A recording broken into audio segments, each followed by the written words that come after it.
Have you ever walked past a doll? And for a moment, it felt like the eyes followed you? Like something deep inside that porcelain smile was, watching. Now imagine, that doll wasn't just watching. It was waiting. This is the true story of Annabelle, not the one from Hollywood, not the version you've seen in theaters. This is the case that changed everything for Ed and Lorraine Warren, the case that began as a simple investigation, and ended with a terrifying discovery so powerful, they locked it away forever. Let's go back to the year 1970. A young woman named Donna received a birthday gift from her mother. It was a Raggedy Ann doll. Harmless. Cute. Stuffed with cotton. Red yarn hair. A stitched-on smile. Donna was a nursing student living with her roommate, Angie, in a small apartment in Hartford, Connecticut. Both women thought the doll was sweet and placed it in the living room. At first, everything was normal. But that didn't last long. Strange beginnings. It started with small things. Donna would leave the doll on the couch in the morning, and return in the evening to find it in a different position. At first, they thought they were just forgetful. Then the doll started moving rooms. One day, it would be sitting in the kitchen. Another day, found kneeling in the hallway. Kneeling. But it didn't have knees. The doll was not designed to bend like that. Then, it began changing locations entirely. Locked rooms. Closed doors. It didn't matter. The doll was always somewhere else. And then the notes began. Small, childlike handwriting on parchment paper, with messages like, "Help us. Help Lou." The women were baffled, they didn't keep parchment paper in the apartment. They didn't know anyone named Lou who needed help. But soon, they would. The man named Lou. Lou was a close friend of Donna and Angie.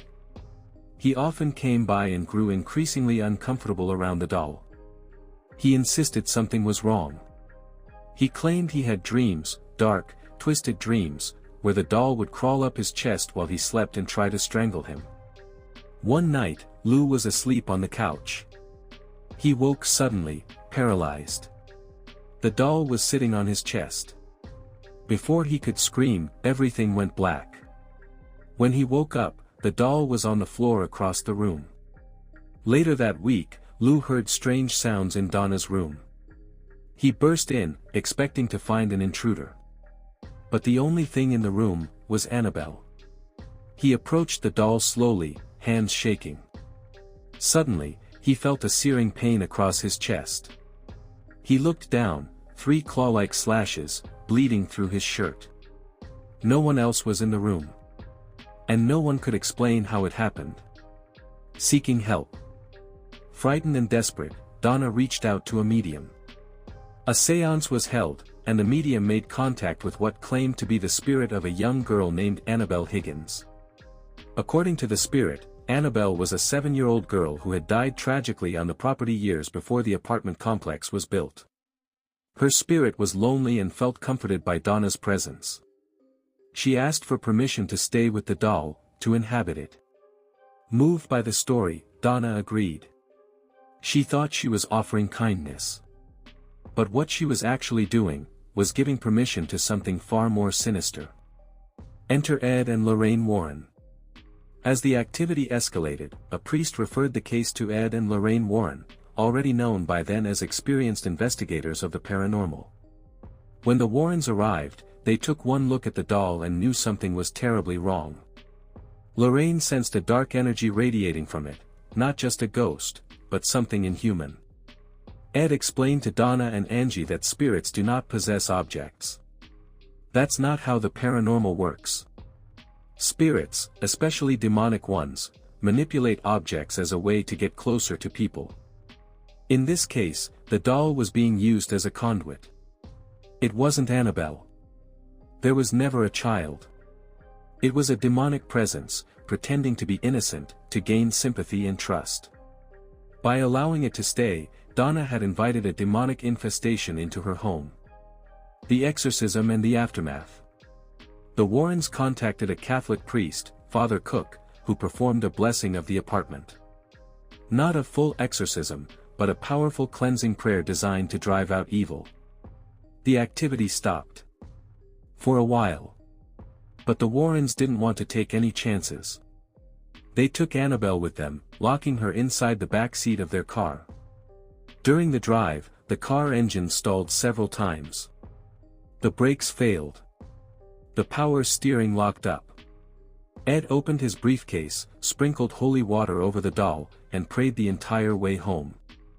Once back at their house in Monroe, Connecticut, the Warrens didn't feel comfortable simply storing her on a shelf.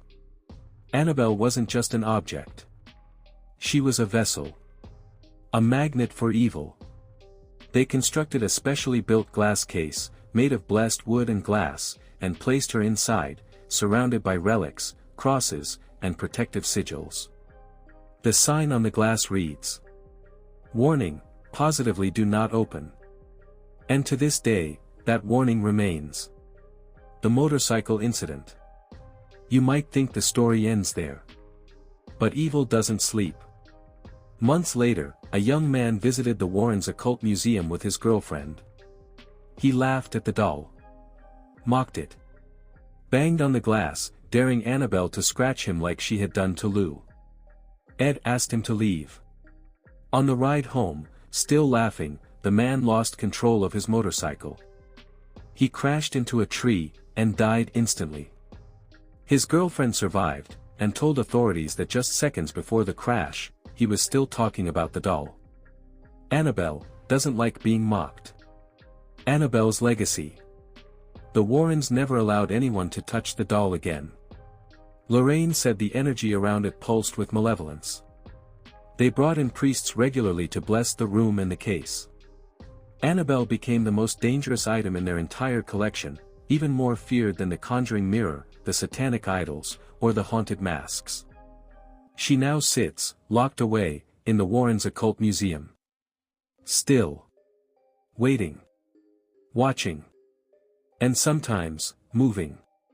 Annabelle isn't just a haunted doll. She is proof that evil doesn't always come with a roar. Sometimes, it comes in the form of something familiar. Something innocent. Something you'd never suspect. A gift from a mother. A toy in the corner. And once you invite it in, it's already too late.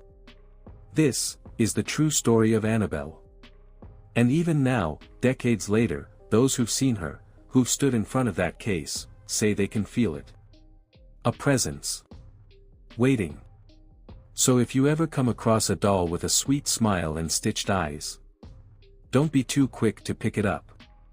Because behind the smile, there might be something looking back.